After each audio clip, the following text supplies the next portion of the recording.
Ok amigos, nuevamente ahora hemos llegado al último video de este grupo de videos. Prácticamente son 9 videos de la ley del karma que hemos hecho y estamos en el último tema, que es llamado el determinismo astrológico. Se dice que este tema ha estado siempre en existencia desde el comienzo de la astrología misma, porque sabemos que la astrología se ha transmitido de generación en generación hasta nuestros tiempos. Sabemos que por una parte, sabemos que uno se encuentra atado por las reacciones kármicas. Por otra parte, también sabemos que el libre albedrío funciona, tenemos libre albedrío. Y por otra parte, también vemos que hay un controlador, un Dios supremo. Entonces, al saber estos tres factores, ¿no? Tenemos el karma, tenemos el libre albedrío y tenemos a Dios. La pregunta sería, ¿no? Podríamos decir que surge una pregunta natural.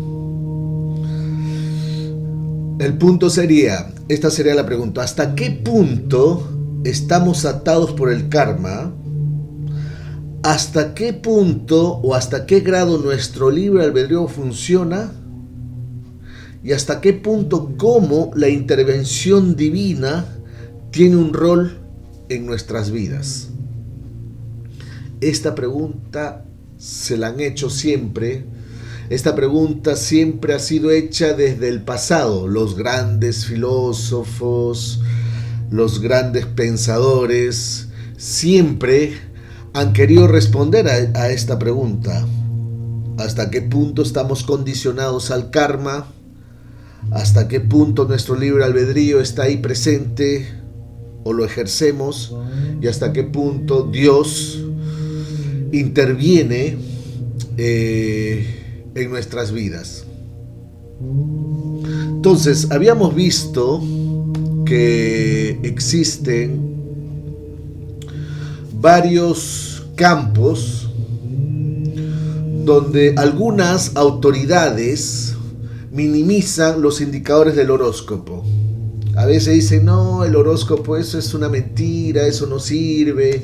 No, hay muchas personas que no dan credibilidad a las cartas astrales. Piensan que una carta natal tienen ese concepto de que es como esa información que se presenta en las revistas, ¿no? El horóscopo del mes, el horóscopo del año, el horóscopo del mes, el horóscopo del día. Solo piensan que eso, a veces en las revistas, en los periódicos uno ve, ¿no?, los 12 signos zodiacales y dicen el horóscopo del día. En su mayoría, las personas que no tienen conocimiento de esta ciencia piensan que eso es astrología. Algunas personas piensan también que el libre albedrío reina sobre el destino. El libre albedrío, no, yo me hago mi propio destino, eres tú eres Dios, eres tú el que te haces tu propio destino. E incluso, por ejemplo, habíamos visto la filosofía budista dicen, no la ortodoxa, algunos piensan, dicen, o están equivocados, no todos, dicen, sí, uno escoge a sus propios padres, uno escoge a su madre, uno escoge a su padre, uno escoge a su familia, uno escoge su país, y uno escoge en esta vida. Yo escojo como prueba que voy a sufrir en el matrimonio. Así dicen. En esta vida me tocó sufrir en la parte económica. Bueno, lo acepto porque yo, cuando tenía que encarnar en este mundo, escogí sufrir así. Uno no escoge nada, según Parasramuni. Pero algunos piensan que el libre albedrío reina. Entonces, por ejemplo, si a una persona Si el libre albedrío reinara, uno dice, bueno, yo escogí sufrir en la parte económica o escogí sufrir de una enfermedad crónica. Eso fue mi decisión antes de nacer. Y cuando están con el cáncer, ¿no?, que está ahí avanzado, ¿por qué no escogen curarse? ¿Por qué no el libre albedrío no lo hacen funcionar ahí y están sufriendo? Entonces ahí podemos ver, algunos creen que el libre albedrío reina sobre el destino.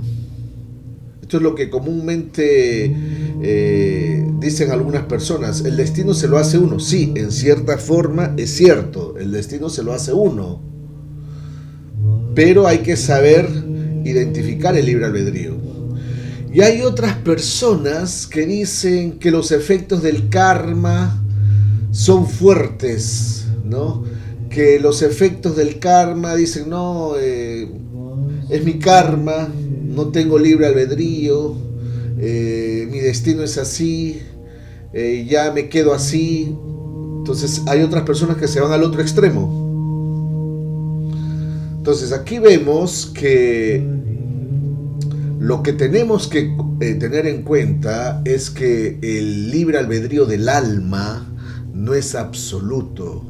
El libre albedrío del alma es relativo, está condicionado a ciertos parámetros. Es como decir, yo hago un cuadrado y dentro de ese cuadrado funciona mi libre albedrío. Yo no puedo salir del cuadrado. Es como el ejemplo que se ve aquí dentro del avión. Uno está dentro de un avión, o sea, un tipo de libre albedrío condiciona, ¿no? Condiciona. Un tipo de cómo uno usa su libre albedrío ya queda condicionado. Por ejemplo, cuando uno decide tomar un avión, automáticamente sube el avión y el avión ni bien despega, ya. El libre albedrío quedó condicionado. No es que yo en medio del aire digo, voy a bajarme del avión. No me gusta el piloto, quiero cambiar de piloto. No me gusta el color de los asientos. No, ya está todo fijo establecido. No puedo hacer eso. El libre albedrío, en el avión, ¿qué cosa puedo hacer? Pararme, sentarme, dormir, ver un film, tomar un vaso de leche y basta. No puedo hacer más. Está condicionado mi libre albedrío. En cambio, si no hubiera tomado el avión, mi libre albedrío sería más amplio. Entonces, ese acto de escoger, ese acto de decidir una área específica de la vida, uno queda condicionado en ese ambiente. Entonces, Srila Prabhupada, en sus escritos, Srila Prabhupada siempre decía en sus escritos que hacía referencia al minuto de libre albedrío que tenemos. ¿No? Esto es una analogía apropiada, indicando que usualmente a veces hay situaciones donde el individuo o la persona deja de lado su libre albedrío y se convierte en víctima atada del karma. Esto es lo que presentamos aquí con este ejemplo del avión, ¿no? La persona decide viajar en avión, automáticamente la persona queda atrapada por esa decisión o acto.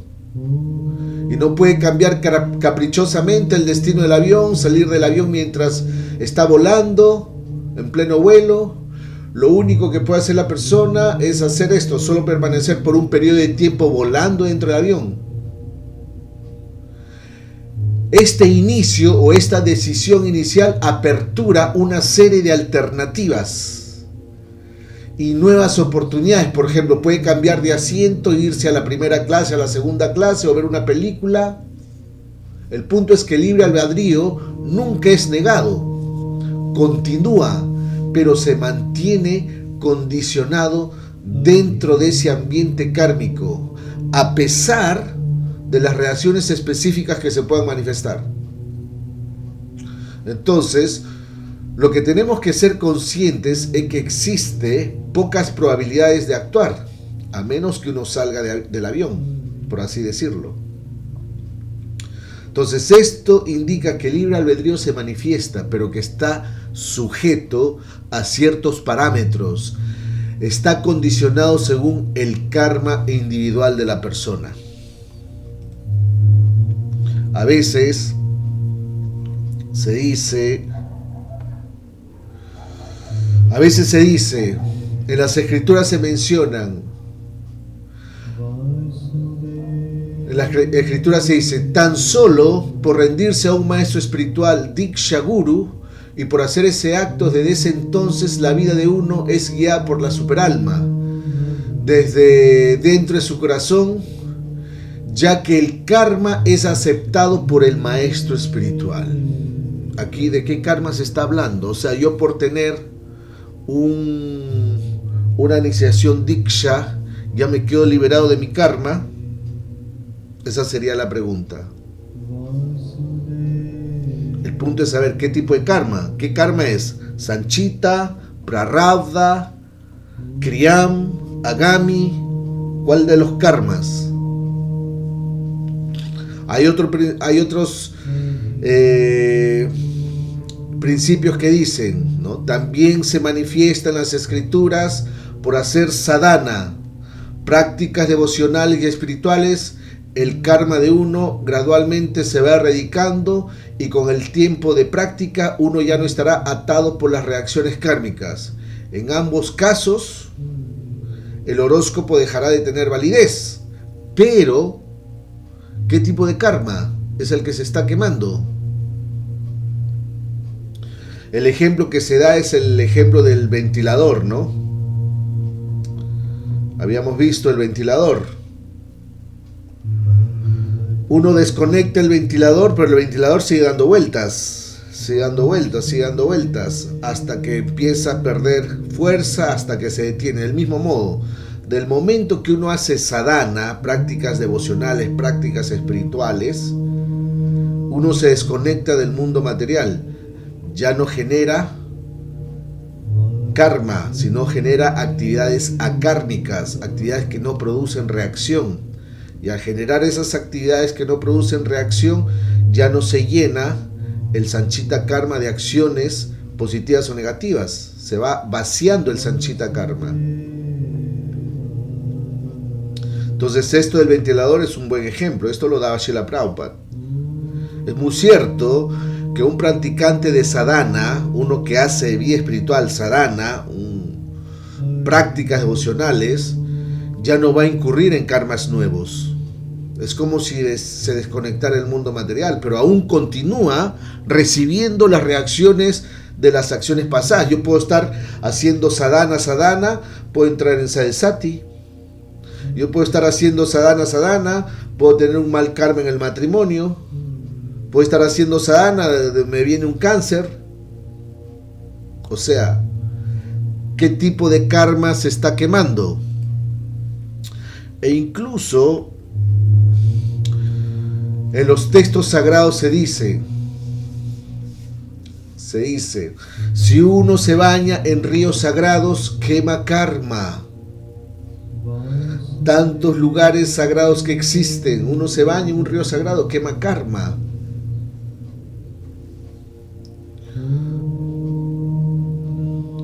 Se dice, como en el Srimad Bhagavatam se explica el caso de un brahmana que se menciona en el canto 11 del Srimad Bhagavatam.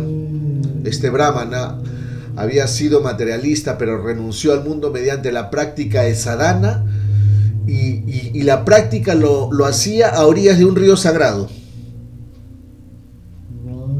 Por todos sus esfuerzos que hizo fue recompensado. Pero aún así fue puesto en prueba.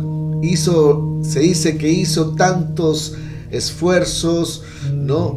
Tantos esfuerzos, pero aún así fue castigado con golpes, tormentos por algunos maleantes. O sea, él estaba así en las orillas del Ganges haciendo su vida espiritual, pero aún así vinieron unos maleantes, lo castigaron, lo golpearon, le dieron tantos tormentos, tantos sufrimientos. Pero ¿qué es lo que hizo esta persona? No se perturbó por el sufrimiento, sino que maldijo todas sus actividades impías del pasado que él había cometido. O sea, estaba ahí rezando, haciendo sus prácticas devocionales en las orillas del Ganges, y vienen unos maleantes y le dieron una paliza. Y no maldijo a los maleantes, sino que maldijo sus actividades negativas. Dijo, ¿qué habré hecho? Esto me merezco por todo lo malo que he hecho. Esto me merezco por todas las actividades pecaminosas que he hecho en el pasado. Maldijo sus actividades pecaminosas que había cometido, ya que eso fue la causa de su sufrimiento. El punto es que esta persona se encontraba completamente dedicada a la vida espiritual, a actividades espirituales, pero esto no indica que su karma se había erradicado completamente. Hay otro caso, ¿no?, de Ayamila, la historia de Ayamila, ¿no?, que era un brahmana muy erudito, hacía todos los rituales, pero después se casó con una prostituta, dejó todas sus prácticas espirituales y empezó a hacer actividades pecaminosas, pero por fortuna le puso el nombre a su menor hijo, el último hijo que tuvo, le puso un nombre de Dios, Narayana. Le puso el nombre de Dios, Narayana. Y cuando estaba muriendo, ¿no?, estaba dejando el cuerpo y estaba viendo que ya los Yamadutas se lo venían a llevar, vio a su hijo, lo llamó Narayana, Narayana. Y Narayana era un nombre de Dios. Entonces, y en ese momento que mencionó el nombre de Dios, Narayana, aparecieron los Vishnudutas. Entonces aquí vemos, ¿no?, que esto puede tener un contraste con las instrucciones de los Vishnudutas a los seguidores de Yamaraj. Sabemos la historia cuando estos se estaban acercando al alma de Ayamila, lo estaban sacando del corazón los Yamadutas. Los Vishnudutas, ¿no?, los servidores de Vishnu, se acercaron y explicaron que tan solo pronunciar el nombre, ya sea de una forma casual, el nombre de Narayan al momento de la muerte, puede liberar al alma de las reacciones más pecaminosas que puede haber cometido. Si ustedes leen esa historia entre Ayamila, los Vishnudutas y los Yamadutas, ahí se crea un debate filosófico entre ellos dos, entre estos dos grupos. Entonces los Vishnudutas explicaron que la pronunciación del santo nombre fue muy eficaz, ya que lo hizo sin ninguna ofensa y en una condición sumisa. Estaba muriendo, estaba dejando el cuerpo y menciona el nombre de Dios, Narayana. Y eso fue lo que le salvó. Entonces aquí vemos que incluso cantando los santos nombres de Dios se quema karma. Por otro lado, vemos, ¿no?, hacer Harinam en grupo, salir por las calles y cantar todas las glorias del Señor. También eso quema karma. Bailar delante de las deidades, ¿no? Se dice que Dios tiene una forma personal. Uno está ahí adorando, uno admira la belleza de las deidades. Por ejemplo, en el Bhakti Rasamrita Sindhu, en el Néctar de la Devoción de Rupa Goswami, indica que Narada Muni menciona que tan solo por aplaudir y bailar delante de las deidades, mostrando manifestaciones de éxtasis, se dice que por hacer este acto del cuerpo de uno salen sombras volando, sombras de pecado que vuelan, así como pájaros que emprenden vuelo asustados, ¿no?, por alguien. Imagínense ustedes un árbol lleno de pájaros y uno tira una piedra al árbol, los pájaros salen volando. Igual, uno está delante de las deidades aplaudiendo y bailando, del cuerpo de uno están saliendo sombras de pecado, sombras de pecado, sombras de pecado. Eso es lo que mencionan. Entonces, pero la pregunta es, ¿esto significa que tan solo por asistir a una ceremonia de Arati todo el karma de uno es negado, erradicado, como para decir que los indicadores del horóscopo son nulos? No, absolutamente que no. O sea, yo voy, aplaudo y estoy delante de las deidades o hago todos estos rituales y ya digo que mi carta natal ya no funciona. No. E incluso en las cartas natales de Krishna, de la misma Suprema Personalidad de Dios, los indicadores de sus cartas natales, de sus horóscopos, también coincidían a la perfección. Entonces esta pregunta tiene que quedar claramente comprendida, completamente comprendida antes de que uno deposite su fe en la carta natal y hacer uso de ello. Lo primero que se debe comprender es que la ciencia astrológica no es solo un simple estudio de reacciones kármicas, sino que la astrología también estudia la voluntad del Señor Supremo, la voluntad expresada a través de su agente el tiempo. Krishna dice en la Bhagavad Gita, capítulo 11, texto 32, la Suprema Personalidad de Dios dijo: yo soy el tiempo, el gran destructor de los mundos, y he venido aquí a destruir a toda la gente, con excepción de ustedes, los Pándavas. Todos los soldados que se encuentran aquí en ambos lados serán matados. Entonces aquí vemos que Krishna mismo lo dice: yo soy el tiempo. O sea, ¿y qué es lo que estudia la astrología? Estudia el tiempo. Estudia el tiempo.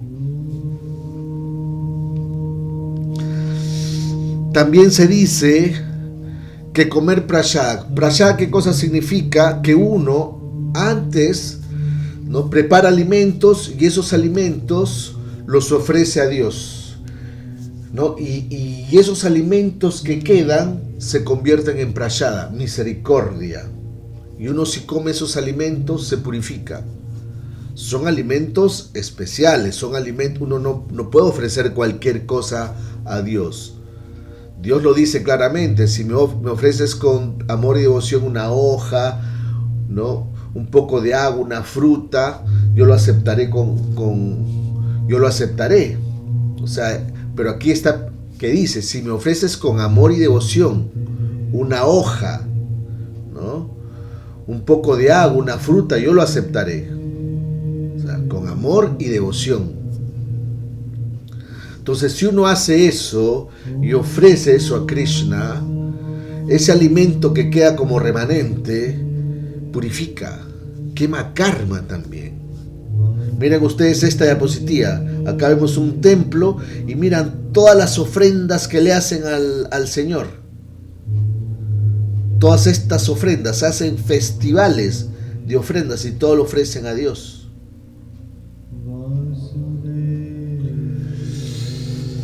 Entonces, es muy cierto que cuando uno toma refugio en un maestro espiritual, el maestro espiritual toma el 6% del karma de uno. Es muy cierto que si se practica sadhana, uno quema karma. Es muy cierto que cuando uno canta los santos nombres del Señor, uno quema karma. Es muy cierto que cuando se practican las ceremonias delante de las deidades, cuando uno se baña en lugares sagrados, cuando uno come alimentos puros que han sido ofrecidos al Señor, uno quema karma. Pero la confusión es saber cuál karma es el que se erradica. En las escrituras védicas se explica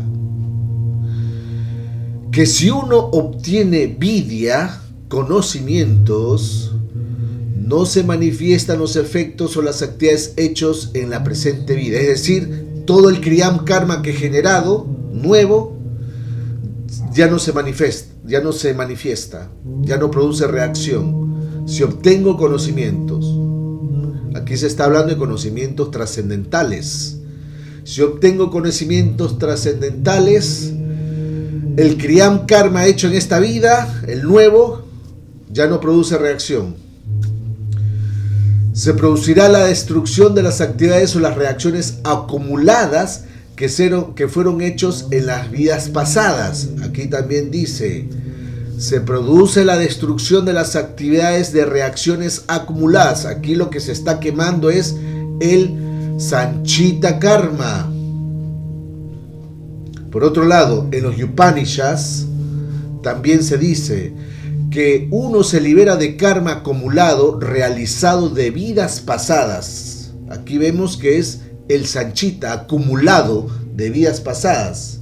Aquí nos está diciendo Prarabdha Karma. Y el karma, o sea, uno se libera del karma acumulado de vidas pasadas y del karma ejecutado o realizado en la presente vida. Kriyam. Acá solo están diciendo Sanchita y Kriyam.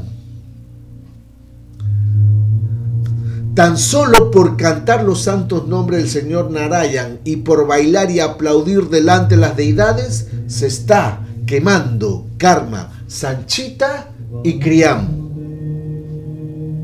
No se dice nada del Prarabdha. El Prarabdha los tenemos que experimentar. Después se dice en los Vedanta Sutras, se dice, únicamente el karma inmaduro, ese karma cuyos efectos no se han manifestado, aún es destruido por el conocimiento. O sea, aquí vemos cuáles son los karmas que no se han manifestado, o sea, el Sanchita y el Kriyam. Esos son los karmas que no se han manifestado todavía. El Prarabdha ya está manifestado. Uno puede tener, por ejemplo, un niño que nace con el síndrome de Down. Lo meto en todos los lugares sagrados, hago que haga todos los rituales, le hago que cante 50,000 mantras, sigue Down, sigue igual, sigue Down. No es que le cambie ese karma físico. O sea, el karma Prarabdha, el karma Prarabdha, uno lo tiene que vivir. Si el karma Prarabdha es mental, o es físico, o es social, se tiene que experimentar. Aquí hemos puesto un ejemplo de un niño que tiene síndrome de Down. O sea, ese karma nadie se lo quita. Ahí, claro, eso se activa un Brahma Dosha. Un Brahma Dosha, cuando uno nace con defectos, defectos físicos, en la carta natal tiene que tener un Brahma Dosha. Y Brahma, ¿cuáles son los planetas que usa Brahma para crear? Venus y Mercurio. Venus y Mercurio, Brahma usa estos planetas para crear. Entonces, si uno nace con un Brahma Dosha, o sea, con defectos físicos, debe tener Mercurio y Venus, los dos al mismo tiempo afectados. Y la persona tiene defectos físicos.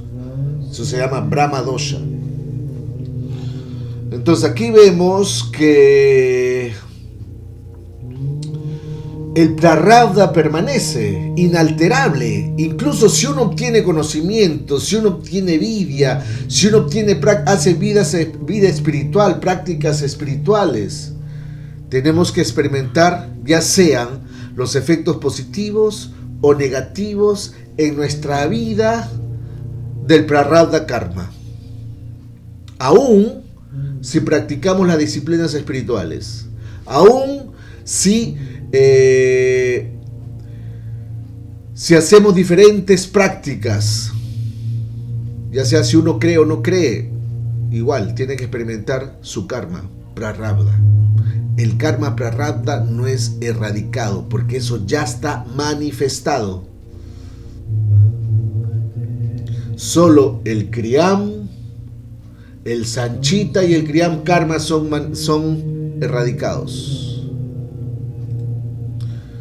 ¿no? Entonces, si vemos aquí esta diapositiva, este karma de la carta natal, aquí vemos una carta natal, aquí está escrita la vida de la persona desde el nacimiento hasta la muerte, a nivel mental, a nivel físico y a nivel social.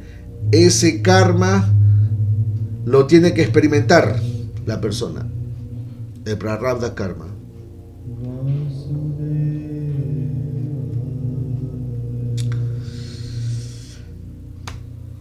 Entonces, si vemos, incluso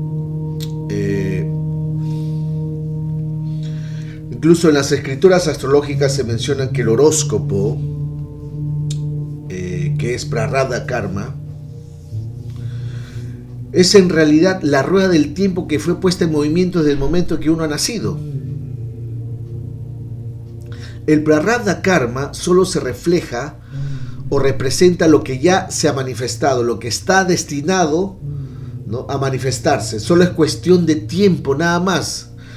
Es increíble, ustedes levantan la carta astral a un niño recién nacido y ahí sale un montón de información de todo lo que va a hacer en la vida.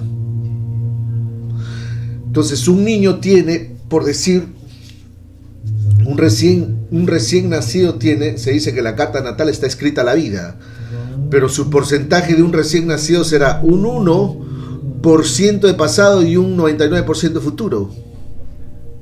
Todo está latente, solo lo único que tiene que es crecer y todo lo que está escrito en su carta astral lo va a vivir. Pero si uno hace otro experimento, se va al otro extremo y hace la carta astral a un anciano de 90 años que ya prácticamente está para morir, uno le levanta la carta astral, todo lo que está escrito en la carta natal ya lo vivió. O sea, un anciano tiene un 1% de futuro y un 99% de pasado. Lo vivió completamente. Por eso, solo es cuestión de tiempo. Es solo saber observar los eventos en los 3 tiempos, pasado, presente y futuro. Hay que saber cuándo se manifiestan las influencias planetarias en la primera parte de la vida, de 0 a 25 años, por decir. Hay que saber cuándo los planetas se manifiestan en la segunda parte de la vida, de los 25 hasta los 50, por decir. Y hay que saber cuándo los planetas se manifiestan en la tercera parte de la vida, de los 50 hasta el momento que uno deja el cuerpo. Hay técnicas, hay principios. Agrupando las casas, se dice la casa 9 el pasado, la casa 1 el presente, la casa 5 el futuro. Dentro de un horóscopo, dentro de un signo también, de 0 a 10 grados la primera parte de la vida, de 10 a 20 grados la segunda, de 20 a 30 la tercera, ¿no? Los signos, las casas angulares, presente, las casas panápara, pasado, las casas apoclima, futuro. Entonces ahí podemos ver. No, al revés, las casas panápara son futuro y las casas apoclima pasado. Entonces ahí podemos ver cómo se manifiesta. Hay que saber. Entonces aquí observamos que solo es cuestión de tiempo. Hay que saber en la carta natal medir los 3 tiempos. Es decir, lo que sucedió, lo que está a punto de suceder y lo que sucederá en el futuro. Tiene que pasar o suceder aunque uno adopte la vida espiritual, aunque uno obtenga conocimientos y vidya, aunque uno haga todos los rituales, tiene que pasar. Esta es una verdad que está confirmada incluso por el mismo Señor Krishna en la Bhagavad Gita, donde instruye a Arjuna. Imagínense ustedes, aquí Krishna está que instruye a Arjuna, está que le canta la Bhagavad Gita, está que le instruye y le dice textualmente: todos estos soldados y reyes ya están muertos por arreglo mío, oh Bharata, y tan solo tú serás un instrumento. Aquí podemos ver un ejemplo de sus prarabdhas karmas. Todos estos soldados, imagínense, todas estas personas que estaban ahí en la batalla de Kurukshetra eran seres altamente espirituales, eran todos devotos de Dios, altamente espirituales. Pero cada uno de ellos tenían sus propios prarabdha karmas inevitables. y todos tenían que morir en el campo de batalla. Y Krishna mismo lo dice, todos estos reyes ya están muertos. O sea, solo era cuestión de tiempo, porque eso estaba destinado en ellos. Que si uno le levanta la carta astral a uno de ellos, ahí se debe mencionar que debe morir, ¿no?, a manos de la Suprema Personalidad de Dios y en un campo de batalla. Por ejemplo, hay otro ejemplo muy interesante, ¿no? Un ejemplo muy interesante de Maharaj Parikshit. Es otro ejemplo muy interesante. Sabemos que Maharaj Parikshit, ¿no?, era un alma extremadamente exaltada, debido a que fue protegido por Vishnu mismo. Vishnu, desde el vientre de su madre, protegió a Maharaj Parikshit, ¿no?, de Uttama, la madre Uttama, ¿no? Había un brahmana que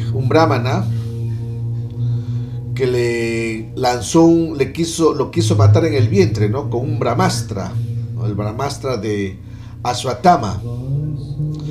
Entonces Vishnu lo protegió en el vientre de su madre, Maharaj Parikshit.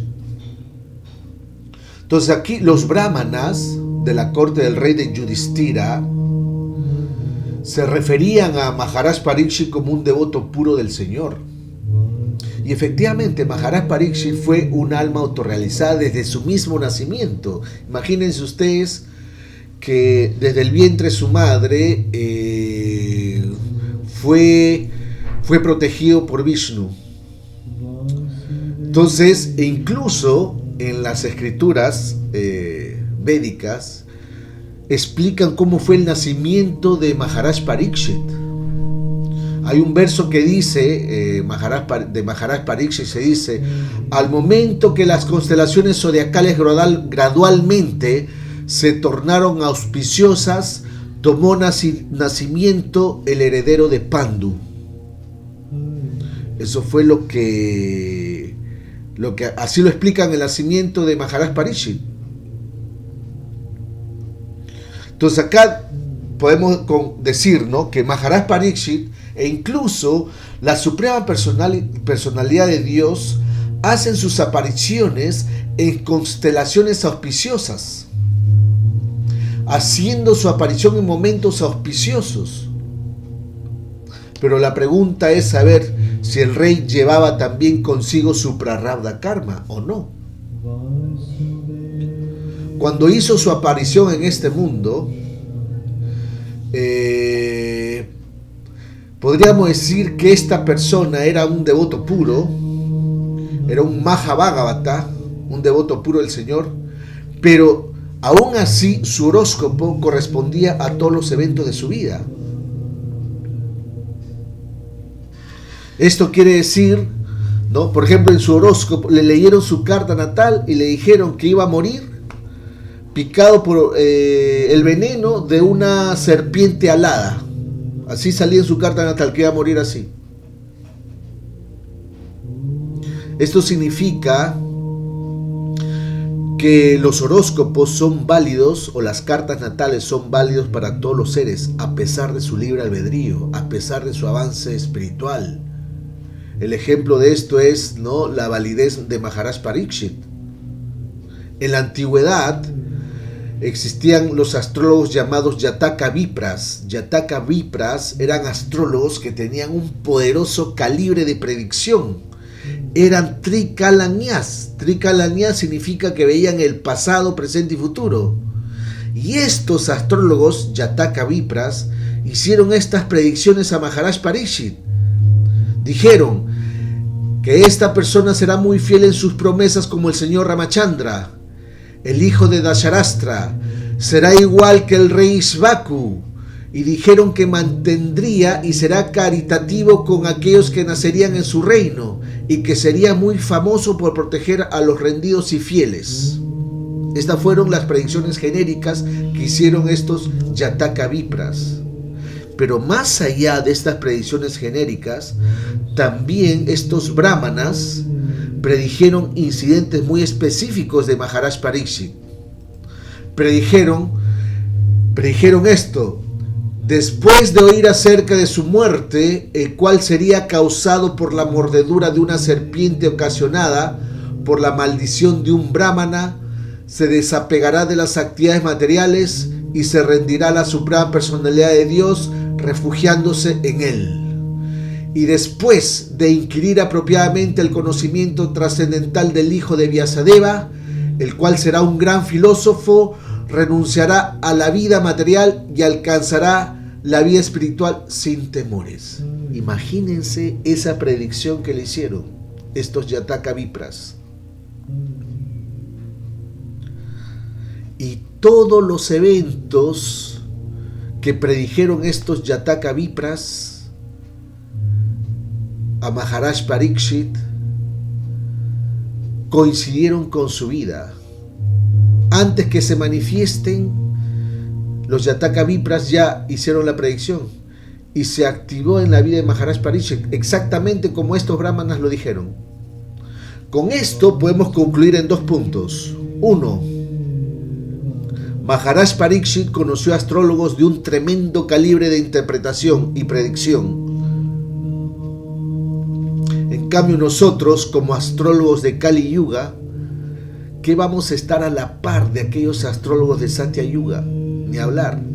O astrólogos de otras eras. A veces nos sentimos tan orgullosos de los conocimientos astrológicos que tenemos. Hago un cursito por acá, un cursito por allá, otro cursito por allá, ya, soy astrólogo. A veces nos sentimos, somos astrólogos, pero de Kali Yuga. No tenemos ni base filosófica, no tenemos ni sadhana, ni mantras cantamos, no tenemos nada. Y así somos astrólogos. Hay algunos que son peores, fuman, comen carne, peores.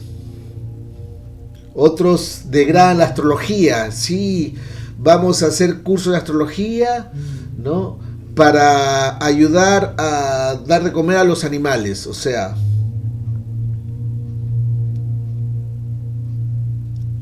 por eso la astrología es mal vista, porque como estamos en Kali Yuga también se degrada la astrología. Y los astrólogos también. Entonces aquí vemos que nosotros como astrólogos de Kali Yuga no nos podemos comparar a esos astrólogos de la corte de Maharaj Yudhishthira. 2. Podemos concluir que estas influencias correspondían a la vida de almas puras. Estas personas eran almas puras, almas espirituales, y miren, aún así, ¿no?, incluso tenían la fortuna de manifestarse en época del Señor Krishna. Incluso las encarnaciones del Señor Krishna, si levantamos la carta astral del Señor Krishna, del Señor Supremo, todos los indicadores de los pasatiempos trascendentales están reflejados en sus cartas natales. Pero ¿cuál es la diferencia de la carta astral de Krishna y la carta astral de una persona común? La diferencia es que son pasatiempos trascendentales. Cuando uno estudia los pasatiempos del Señor Krishna a través de su carta natal, uno se purifica. Uno desarrolla prema bhakti, desarrolla amor por Dios. En cambio, si yo estudio la carta astral del vecino, me contamino. Por eso se recomienda, astrólogos de Kali Yuga, debemos siempre practicar todos los principios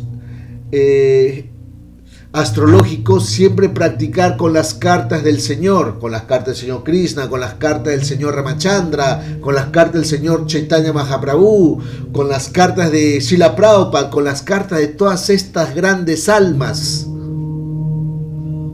porque así uno se purifica.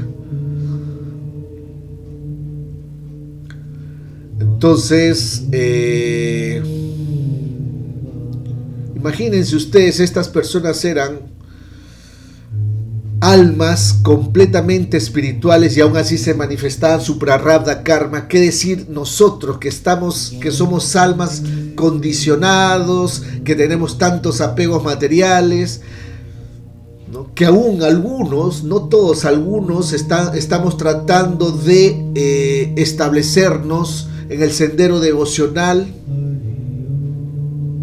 Esto quiere decir, ¿acaso estamos libres de las influencias de los planetas? ¿Libres de las experiencias del resultado de ciertas actividades previas de nuestro prarabdha karma? ¿Quiere decir esto? Bueno, les digo que no. El prarabdha karma lo tenemos que vivir.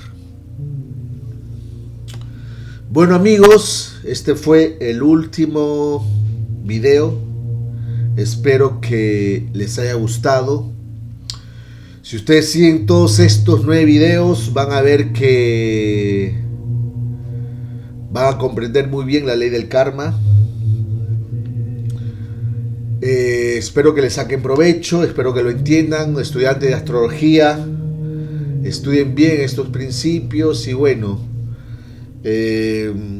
nos vemos en el próximo video. Pongan like y Krishna mediante, nos vemos en el próximo video. Hare Krishna.